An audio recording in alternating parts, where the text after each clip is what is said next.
India market invest মাইন্ডসেটে আপনাদের স্বাগত। যা চ্যানেল নতুন এসেছেন তাদের কোনো প্লিজ চ্যানেলটাকে সাবস্ক্রাইব করবেন, লাইক করবেন, বেল আইকনটা প্রেস করবেন, তার সাথে অল বাটনটা প্রেস করবেন। নোটিফিকেশনটা কিন্তু সঙ্গে সঙ্গে আপনাদের কাছে গিয়ে পৌঁছাবে। Sir, IRFC railway, Indian railway finance corporation limited, অর্থাৎ ইন্ডিয়ান রেলওয়েকে ফাইন্যান্স করে একমাত্র কোম্পানি হচ্ছে এই আইআরএফসি। তো কোম্পানিটাকে দেখলে দেখা যাবে, দেখুন লাস্ট ট্রেডিং সেশনে একটা নেগেটিভ পারফরমেন্স দেখেছি 0.73%। কোম্পানিটা হাই মেরেছিল কত? 229। তো 229 থেকে কিন্তু কোম্পানিটা এখন অনেকটা ডিসকাউন্টে চলছে। তো স্যার, এই কোম্পানিটাকে নিয়ে কিন্তু ভালো ভালো নিউজ পাওয়া যাচ্ছে, যেটা আমি জাস্ট কালকে একটা ভিডিওতে কভার করেছিলাম, যেখানে গভর্নমেন্ট বা ক্যাবিনেট অ্যাপ্রুভ করেছে 8টা নতুন প্রজেক্ট, রেলওয়ে লাইনের প্রজেক্ট, নিউ প্রজেক্ট, যেখানে কিন্তু নতুনভাবে ইনফ্রাস্ট্রাকচার ডেভেলপমেন্টের কাজ হবে বা নতুনভাবে লাইন পাতা হবে বলতে পারেন। যেখানে যেখানে লাইন পাতা হবে, ইলেকট্রিফিকেশন হবে, কমিউনিকেশন ব্যবস্থা হবে। তো টোটাল কোন কোন কোম্পানিগুলো সেই বেনিফিটেড হবে সেটা নিয়ে কিন্তু আলোচনা করেছিলাম। তো যারা দেখেনি তারা দেখে নিতে পারেন, আমি ডেসক্রিপশন বক্সের লিঙ্ক দিয়ে দেবো। সেই প্রজেক্ট অনুযায়ী কিন্তু কত টাকা খরচ হতে চলেছে? 24,657 করোড়, একটা ব্যাপক অ্যামাউন্ট খরচা হতে চলেছে। তো স্যার, এই যে প্রজেক্টটা হতে চলেছে, এর তো ইনফ্রাস্ট্রাকচার রিলেটেড যেসব কোম্পানিগুলো আছে, যেমন ধরুন আরবিএনএল বলুন বা আইআরএফসি বলুন, আরবিএনএল, ইরকন ইন্টারন্যাশনাল বলুন বা রেলটেল বলুন, তো এই কোম্পানিগুলো তো বেনিফিটেড হবেই। তার সাথে সাথে কিন্তু এই যে এত বড় একটা ফান্ডিং যেটা করবে 24,657 করোড়, এই ফান্ডিংটা করবে কে? স্যার, এই ফান্ডিংটা করবে কিন্তু আইআরএফসি। তো স্যার, এই কোম্পানিটা কিন্তু আপনি রাডারে রাখতে পারেন। যেখানে আমি রেলওয়ে নিয়ে আলোচনা করার সময় কিন্তু অনেকবার বলেছি 2023-এ, এখন 2024 চলছে, যে গভর্নমেন্ট কিন্তু বলেছে কত 54 লাখ করোড় খরচা করতে চলেছে রেলের ইনফ্রাস্ট্রাকচার ডেভেলপমেন্টের জন্য। তো সেই জায়গায় দাঁড়িয়ে সেইভাবে কিন্তু গভর্নমেন্ট কাজ করছে এবং একের পর এক অর্ডার কিন্তু এই কোম্পানিগুলো পাচ্ছে। তাহলে বলতে পারেন 2023-এ অ্যাপ্রুভ হয়েছে মার্চ মাসে, এখন হচ্ছে 2024, 2030-এর মধ্যে এত বড় একটা অ্যামাউন্ট কিন্তু খরচা করতে চলেছে। তো স্যার, এই কোম্পানিগুলো কিন্তু ভবিষ্যৎ অনেক দূর পর্যন্ত রয়েছে। যেখানে আরেকটা প্লাস পয়েন্ট কি, 2023-এ বিজেপি গভর্নমেন্ট ছিল, এখনও কিন্তু বিজেপি গভর্নমেন্টই ইলেক্টেড হয়ে এসছে। তো এটা একটা প্লাস পয়েন্ট। তো গভর্নমেন্ট যেভাবে লক্ষ্যমাত্রা ঠিক করেছে সেভাবে কিন্তু এগোবে। তো ভবিষ্যতে কিন্তু আরও ইনফ্রাস্ট্রাকচার ডেভেলপমেন্টের কাজ হবে। তো এই কোম্পানিটা কিন্তু বেস্ট কোম্পানি, যে কোম্পানিটা এখনও পর্যন্ত খুব একটা চলেনি অ্যাজ ইট ইজ আরবিএনএল বা আদার্স যেসব রেলওয়ে কোম্পানিগুলো দৌড়েছে। আমরা 6 মাসেও দেখতে পারবো যে কোম্পানিটা 35% রিটার্ন দিয়েছে, কিন্তু অনেকটা টাইম কনসিডারেট করার পরে কিন্তু আবার সেই জায়গায় এসছে কোম্পানিটা। যেখানে স্যার আমরা যদি জানুয়ারি থেকে দেখি, তাহলে দেখলে দেখা যাবে, দেখুন 31শে জানুয়ারি 175-এ ছিল কোম্পানিটা, কিন্তু তার পাশাপাশি রয়েছে। এই জন্য আমি বললাম যে অনেকটা সময় কিন্তু কোম্পানি চলেনি। যদিও বা তার আগে কোম্পানি খুব ভালো মুভমেন্ট দেখিয়েছিল, কিসের জন্য ভালো মুভমেন্ট দেখিয়েছিল? কিন্তু বাজেটের জন্য, যেটা ফেব্রুয়ারিতে এসেছিল ইন্ট্রিম বাজেট। তো সেই জায়গায় দাঁড়িয়ে স্যার জানুয়ারি থেকে এখনও পর্যন্ত খুব একটা ভালো যে মুভমেন্ট দেখিয়েছে সেরকম ব্যাপার দেখা যায়নি। তো কোম্পানিটা মনোপলি বিজনেস করে, ভালো বিজনেস করে। এই কোম্পানিটা কিন্তু আপনি আপনার রাডারে রাখতে পারেন লং টার্ম ইনভেস্টমেন্টের জন্য, যেখানে কোম্পানিটা নিয়ে কিন্তু দুটো ভালো নিউজও পাওয়া যাচ্ছে।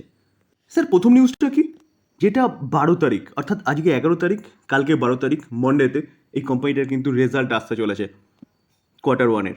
তো এই দিনটা কিন্তু, অর্থাৎ 12 তারিখ কিন্তু, অর্থাৎ কালকে কিন্তু একটা ফাইটাল দিন। এই কোম্পানিটা Q1-এ কীরকম পারফরমেন্স করেছে সেটা কিন্তু অবশ্যই আমরা দেখব। তো এই চ্যানেলের সাথে যুক্ত থাকতে হবে, তাহলে কী হবে, সঠিক সময় সঠিক তথ্যটা কিন্তু আপনার কাছে পৌঁছে যাবে। এবং তার পাশাপাশি কোম্পানিটা ডিভিডেন্ড ডিক্লেয়ার করেছিল, এবং ডিভিডেন্ড ডিক্লেয়ারের এক্স ডেটও চলে এসেছে কত, 22শে আগস্ট, 70 পয়সা করে। দেখুন স্যার, কোম্পানিটার আগে দেখুন কত বড় কোম্পানি, অর্থাৎ বড় মিন্স প্রাইস কত, 179 ট্রেড করছে, 179-তে। তো সেখানে কোম্পানিটা 70 পয়সা করে ডিভিডেন্ড দিচ্ছে এবং বছরে দুবার করে কিন্তু ডিভিডেন্ড দেয়। তো এটা একটা কিন্তু ভালো ডিভিডেন্ড। তো সেই জায়গায় দাঁড়িয়ে কিন্তু এই ডিভিডেন্ডের এক্স ডেট দেওয়া হয়েছে কত, 22শে আগস্ট। তো আবারও বলবো যে এই কোম্পানি নিয়ে কিন্তু চিন্তাভাবনা করতে পারেন লং টার্ম ইনভেস্টমেন্টের জন্য। Sir, Indian Oil Corporation limited, IOC, কোম্পানিটা দেখলে দেখা যাবে যে চলছে কত, 169-এ। লাস্ট ট্রেডিং সেশনে 0.58% ডাউন সাইড মুভমেন্ট দেখিয়েছে। এই কোম্পানিটাকে যদি আমরা লাস্ট 1 বছরে দেখলে দেখা যাবে কোম্পানিটা কিন্তু 81% একটা আপসাইড মুভমেন্ট দেখিয়েছে, এবং লাস্ট 5 বছরে দেখলে দেখা যাবে কোম্পানিটা 94% রিটার্ন দিয়েছে। তো কোম্পানিটা যদি আমরা তার লো থেকে দেখি, তাহলে লো কত মেরেছিল দেখলে দেখা যাবে, দেখুন 49 বা 50 ধরে নিন। তো সেখান থেকে কোম্পানিটা কিন্তু 3 গুণের বেশি রিটার্ন দিয়ে দিয়েছে, 169-এ চলছে। কেন? কারণ গভর্নমেন্টের পলিসি এবং কোম্পানিটার বিজনেস। তো এই কোম্পানিটা কিন্তু ভবিষ্যতে আরও ভালো মুভমেন্ট দেখাতে পারে বা ইনভেস্টরদের কিন্তু রিটার্ন বানিয়ে দিতে পারে, যেখানে কোম্পানিটার মার্কেট ক্যাপ কত, অলমোস্ট 2.5 লাখ করোড়, এবং তার পাশাপাশি ডিভিডেন্ড ইল্ড 7%। তো স্যার ভালো ক্যাপিটাল গেনের সাথে যদি 7% একটা ডিভিডেন্ড পাওয়া যায়, তাহলে খারাপ কী হবে? তো চলুন, কেন কোম্পানি নিয়ে আলোচনা করছি এবং কোম্পানি নিয়ে কী নিউজ পাওয়া যাচ্ছে সেটা আগে দেখে নিই। দেখুন স্যার, ইন্ডিয়ান অয়েল কী করতে চলেছে, টু কন্টিনিউ ইনভেস্টমেন্ট করতে চলেছে। কিসের জন্যে? Brownfield and greenfield expansion. কে বলছে? চেয়ারম্যান বলছে। তো কোম্পানিটা কিন্তু ডিমান্ড যেরকম আছে, ডিমান্ডের সাপ্লাই দেওয়ার জন্যে তার ক্যাপাসিটি বাড়াচ্ছে। তো ক্যাপাসিটি বাড়ানো মানে স্যার ইনভেস্টমেন্ট করতে হবে, এবং ইনভেস্টমেন্ট করলে কোম্পানির সেটা বিজনেস বাড়বে, এবং প্রফিটেবিলিটি বলুন এবং রেভিনিউ বলুন, তাতে স্যার গ্রোথ হবে। তো আলটিমেটলি কোম্পানির শেয়ার কিন্তু বাড়বে। দেখুন স্যার, এই আর্টিকেল দেখলে দেখা যাবে Indian Oil Corporation Limited would continued its investment momentum with brownfield and greenfield expansion. Sir greenfield expansion মানে বুঝতে পারছেন তো, রিনিউয়েবল এনার্জি। তো স্যার এটা কী করতে চলেছে দেখুন, FY 24-25 অর্থাৎ ফাইন্যান্সিয়াল ইয়ার 24-25 এই ফাইন্যান্সিয়াল ইয়ারের কথা বলছেন। এটা বলছেন কে? এটা কিন্তু বলছেন খুদ চেয়ারপারসন তার AGM-এ। যেটা ছাড়া ওয়ার্ল্ডের মধ্যে রিফাইনারি ক্ষেত্রে কিন্তু ভারত একটা ভালো জায়গা হোল্ড করে। তো IOC দেখুন, raise refining capacity 25% to meet Indian Oil need chairperson. তাহলে রিফাইনিং ক্ষেত্রেও কিন্তু কোম্পানি তার বিজনেসটাই কিন্তু গ্রো করছে, যেটা ক্যাপাসিটি বাড়াতে চলেছে 25%। তার পাশাপাশি স্যার এই আর্টিকেলটাও দেখুন, যেখানে Indian Oil is working to set up mega chemical complex in Paradip, Orissa. সেখানে কোম্পানিটা ইনভেস্টমেন্ট করতে চলেছে কত? 61,000 করোড়।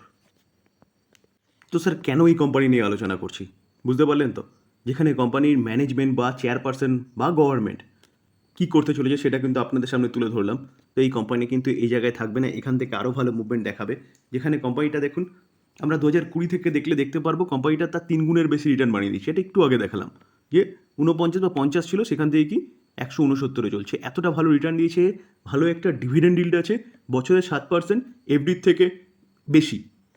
তার পাশাপাশি ভালো ক্যাপিটাল গেইন করে দিচ্ছে, কোম্পানি বিজনেস এক্সপ্যান্ড করছে, তার বিজনেস বাড়ছে, মানে কোম্পানির শেয়ারও কিন্তু বাড়বে। তো এই কোম্পানিটি কিন্তু আপনি চিন্তাভাবনা করতে পারেন। দেখুন, ডিসক্লেমার দিয়ে দিই যে আমি কোনো শেয়ার নিয়ে আলোচনা করছি মানে এই নয় যে আপনাকে বাই রেকমেন্ডেশন দিচ্ছি। বাই করবেন, সেল করবেন, টোটাল নিজের ডিসিশনে। আমি জাস্ট কোম্পানিগুলোর সম্বন্ধে যেসব ভালো ভালো নিউজ পাওয়া যাচ্ছে সেগুলো আপনাদের সামনে তুলে ধরার চেষ্টা করছি। স্যার ভারত ইলেকট্রনিক লিমিটেড কোম্পানিটা ডিফেন্স সেগমেন্টের কোম্পানি। কোম্পানিটা লাস্ট ট্রেডিং সেশনে 1.22% একটা আপসাইড মুভমেন্ট দেখিয়েছে। তো স্যার ডিফেন্স সেগমেন্টের কোম্পানিটা কিন্তু ভালো পারফরমেন্স দেখাচ্ছিল। কোম্পানি নিয়ে রিসেন্টলি খুব নিউজে এসেছিলো, কারণ কিছু খারাপ নিউজ পাওয়া যাচ্ছিলো, কিছু ভালো নিউজ পাওয়া যাচ্ছিলো, তো বিভিন্ন ব্রোকিং হাউসের কাছ থেকে। তো স্যার কোম্পানিটা 1 বছর রিটার্ন দেখলে দেখাবে, দেখুন কোম্পানিটা 128% রিটার্ন দিয়েছে। কোম্পানিটা 5 বছর রিটার্ন দেখলে দেখাবে, কোম্পানিটা কিন্তু 827% রিটার্ন দিয়েছে। আর ম্যাক্সিমাম যদি চার্ট প্যাটার্ন দেখা যাবে কোম্পানিটা 1,37,127% রিটার্ন দিয়েছে। যেখানে কোম্পানিটা যদি আপনারা চার্ট দেখলে দেখা যাবে কোম্পানিটা লেফট থেকে রাইটে কিন্তু ওপরেই গেছে। কেন যাওয়ার পিছনে কারণ হচ্ছে কোম্পানির বিজনেস। কোম্পানিটা ডিফেন্স সেগমেন্টের একটা ভালো কোম্পানি, যে কোম্পানি কন্টিনিউয়াসলি অর্ডার পাচ্ছে, ভালো মুভমেন্ট দেখাচ্ছে। তো এখন তো গভর্নমেন্ট আত্মনির্ভরের কথা বলছে, তো সেই জায়গায় দাঁড়িয়ে কিন্তু এই কোম্পানি আপনি লং টার্মের জন্য চিন্তাভাবনা করতে পারেন। যেখানে কোম্পানি একটা ডিভিডেন্ড ডিক্লেয়ার করেছিল, তার এক্স ডেট কিন্তু কোম্পানি দিয়ে দিয়েছে। চলুন দেখে নিই এক্স ডেটটা কী বলছে। দেখুন, কোম্পানি ফাইনাল ডিভিডেন্ড ডিক্লেয়ার করেছিল, এবং কত টাকা করে? 80 পয়সা করে। তো স্যার 80 পয়সা করে কোম্পানি ডিভিডেন্ড ডিক্লেয়ার করেছে। যার এক্স ডেট কিন্তু কত? 14ই আগস্ট। স্যার 14ই আগস্ট, আজকে হচ্ছে 11ই আগস্ট। তো যারা 14ই আগস্টের আগে বাই করবেন তারা কিন্তু এই ডিভিডেন্ডের জন্য এলিজিবল হবেন। তো স্যার কোনো কোম্পানি ডিভিডেন্ড দিচ্ছে বলে সেই কোম্পানি বাই করতে হবে, একদম ভুল ডিসিশন। আগে কোম্পানির বিজনেস দেখুন। আমি সবসময় বলি যে কোনো কোম্পানি নিয়ে চিন্তাভাবনা করার আগে কিন্তু কোম্পানির বিজনেস দেখতে হবে। তো এই কোম্পানি যে বিজনেস করে, বিজনেস কিন্তু ওয়েল অ্যান্ড গুড এবং লং টার্ম সাস্টেনেবল বিজনেস।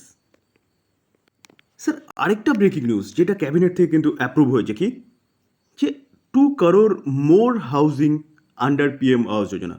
তো PM আবাস যোজনাতে কিন্তু অ্যাপ্রুভ হয়ে গেছে ক্যাবিনেট থেকে, কি আরও 2 করোড় হাউজিংয়ের জন্য। তো স্যার হাউজিং সেক্টরে যেসব কোম্পানিগুলো রয়েছে সেসব কোম্পানিগুলো কিন্তু আপনি আপনার রাডারে রাখতে পারেন। তো স্যার হাউজিং সেক্টরের এই কোম্পানিটা হুডকো housing and urban development corporation limited. তো এই কোম্পানিটা কিন্তু আপনি আপনার রাডারে রাখতে পারেন। এই কোম্পানিটা কিন্তু ধামাকা করতে পারে। 6 মাসে দেখলে দেখাবে কোম্পানিটা 62% রিটার্ন দিয়েছে। আমরা যদি 1 বছরে দেখলে দেখাবে 334% রিটার্ন দিয়েছে। তো স্যার হাউজিং নিয়ে যেসব কোম্পানিগুলো কাজ করে সেসব কোম্পানিগুলো কিন্তু রাডারে রাখতে পারেন।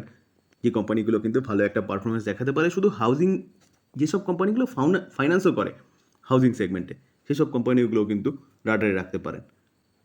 ডিসক্লেমার দিয়ে রাখি স্যার, কোনো বাই সেল রেকমেন্ডেশন নয়। কোম্পানিগুলো যেরকম নিউজ পাওয়া যাচ্ছে সেগুলো আপনাদের সামনে তুলে ধরার চেষ্টা করলাম লার্নিং পারপাস।